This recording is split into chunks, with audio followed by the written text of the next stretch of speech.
Hello, Megan Rabbers here, and I'm going to tell you all about this program called Pixton.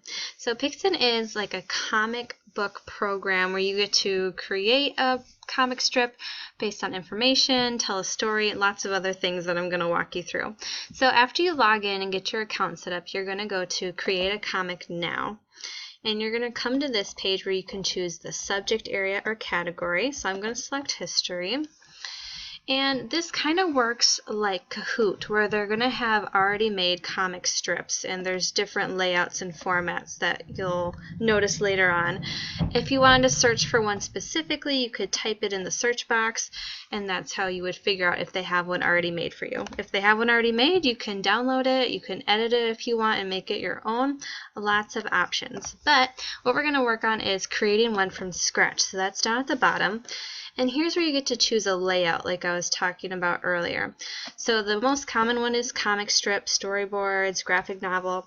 But if you were doing like a language arts or a novel with your class, you could do a character map, and they could make a comic character of the main person from the story, then do descriptions on the side. Lots of options. So we're just going to go with the comic strip one. I'll hit select. And then you're going to have two choices. I usually go with advanced just because there's more options. Once that's all up and loading, we're going to walk through the basic steps on how to get your comic strip started. So on the side here, there's 5 buttons, and the first one you usually start with is adding a background. It depends on what you're doing for your comic strip. I know that I'm going to stick with the Boston Tea Party, so I kind of want something with a boat in the background.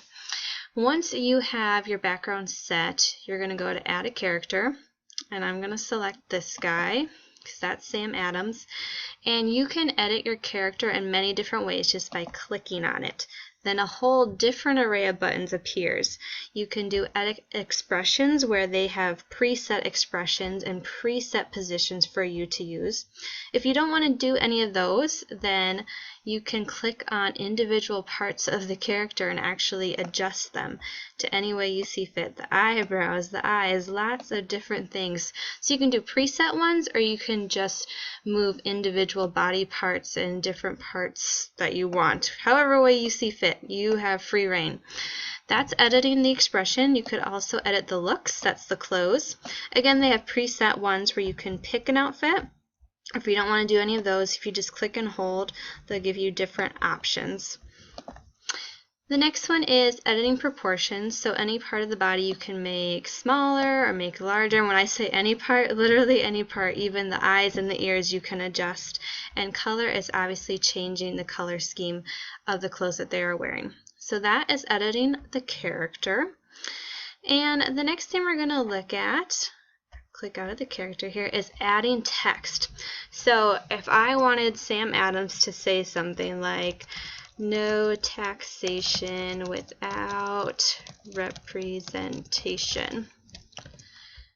There is my text box, and then I can always change the color to it. Now if I want to do more work with this text box, I'm going to click on it again, and I can change the bubble shape, I can change the tail shape, the font, the text size, I can record myself talking, and most importantly, I can adjust how it appears and goes to who is talking, especially if I have multiple characters. That's really important. So that's how you add and edit some text. If I wanted him to have a prop, just click on prop and I could search for something. And the last little feature here is adding an image. So if I wanted to upload something either from one of my documents or it's connected to Creative Commons, I can search in that as well. So once I have this set, I know it doesn't look perfect, but you can mess around with it a lot. Once I have that set, I can save this panel, and then I can add another panel. So it'll automatically copy everything, and there's buttons on the bottom that will say to clear the whole panel. If I wanted one to appear in between these two, I would say insert panel. And again, you just have to mess around with this program. It's a lot of fun. Once you're all set, you're going to go down to save and continue. That means that you have got it set. You're going to add your title, so I could just call it Boston Tea Party, and I would hit save. and then it would automatically appear in your account. And at any point in time, you can go back and edit it. That's Pixton.